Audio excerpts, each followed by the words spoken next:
Lahore high court کے باہر Maryam Nawaz media talk کر رہی ہے۔ حکومت بھی ختم ہو رہی ہے، ان کی طاقت بھی ختم ہو رہی ہے، ان کی جو اخلاقی سٹینڈنگ تھی وہ تو پہلے کبھی تھی ہی نہیں، اس لیے ان کے ہتھ کنڈوں پہ اب کوئی یقین کرنے کو تیار نہیں۔ میڈم یہ بتائیں کہ انہوں نے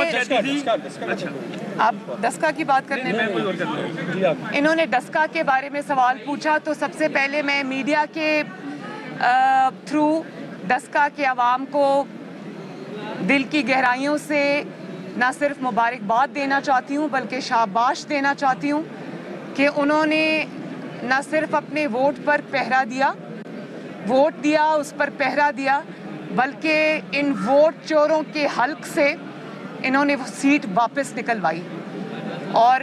آٹا چوروں، چینی چوروں، گیس چوروں، بجلی چوروں، ووٹ چوروں کا احتساب کیا۔ اور ڈسکا کی جو یہ فتح ہے پاکستان مسلم لیگ نون کی، اللہ تعالیٰ کا شکر ہے، وہ صرف ایک ڈسکا کی فتح نہیں ہے،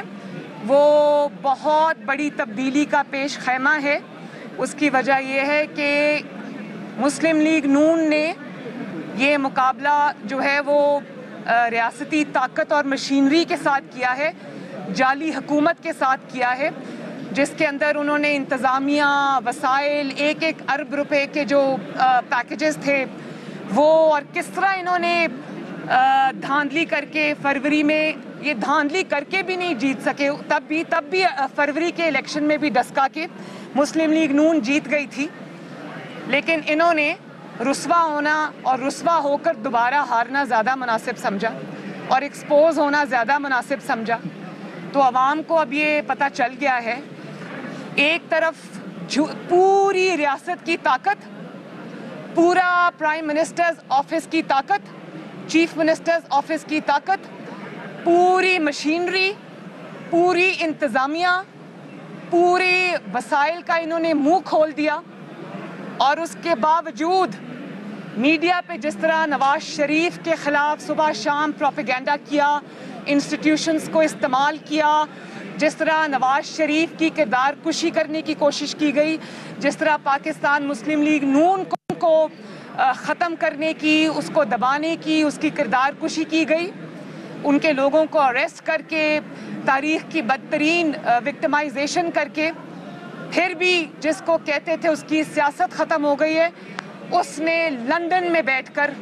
پوری ریاستی طاقت کو، مشینری کو، دھاندلی کو اللہ تعالیٰ کے فضل و کرم سے ہرا دیا، اور یہ کہتے ہیں کہ ہم نے اتنا ووٹ لے لیا۔ آپ دیکھیں یہ اتنا ووٹ جو ہے، پنجاب کے اندر ایک برادری سسٹم بھی ہے، پنجاب کے اندر آبویسلی انتظامیہ کا اثر و رسوخ ہوتا ہے، باقی چیزوں کا ہوتا ہے، گورنمنٹ کا ہوتا ہے۔ جس دن ان کی حکومت نہ رہی، آپ میری بات لکھ کے رکھ لیں کہ انشاءاللہ تعالیٰ جس دن ان کی حکومت نہ رہی، یہ باہر نکل کے کیمپین کرنے کے بھی قابل نہیں ہوں گے، جیتنا تو بہت دور کی بات ہے، انشاءاللہ تعالیٰ آپ دیکھنا۔ اور ان کی حکومت میں رہتے ہوئے عوام نے ان کو دھول چٹائی ہے، عوام نے ان کو رنگے ہاتھوں ووٹ چوری کرتے ہوئے پکڑا ہے، اور اس کے بعد یہ بہت انہوں نے فرار کا راستہ اختیار کرنے کی کوشش کی۔ پہلے الیکشن کمیشن گئے، پھر سپریم کورٹ گئے کہ خدا کا واسطہ ہے عوام کے ووٹوں سے بچاؤ اور ہمیں شکست سے بچاؤ، لیکن ہر فورم پہ شکست کھانے کے بعد ان کو بادل ناخواستہ عوام کے میدان میں آنا پڑا، اور جب یہ عوام کے میدان میں آئے تو عوام کے ووٹوں نے ان کو الٹے پاؤں بھاگنے پہ مجبور کیا۔ میڈم یہ بتائیں کہ حکومت جو ہے وہ کہتی تھی، حکومت کہتی تھی کہ نون لیگ جو ہے وہ ٹوٹ کا شکار ہو گئی ہے، آپ کیا کہیں گے کہ جہانگیر ترین کے ساتھ حکومت اب خود جو ہے وہ دھڑم تختہ ہونے جا رہی ہے، بجائے کہ یہ نون لیگ کہتے ہیں؟ لاہور میں مسلم لیگ نون کی نائب صدر مریم نواز میڈیا سے گفتگو کر رہی تھیں۔ انہوں نے ڈسکا کے عوام کو مبارکباد دی اور ساتھ ہی کہا کہ یہ دھاندلی کر کے بھی نہیں جیت سکے۔ انہوں نے حکومت پر تنقید کی اور کہا کہ فروری کے الیکشن میں بھی نون لیگ ہی جیت گئی تھی۔ ایک طرف پوری ریاست کی طاقت تھی، وسائل کا منہ کھولا گیا، جبکہ نواز شریف کی کردار کشی اور نون لیگ کو ختم کرنے کی کوشش بھی کی گئی۔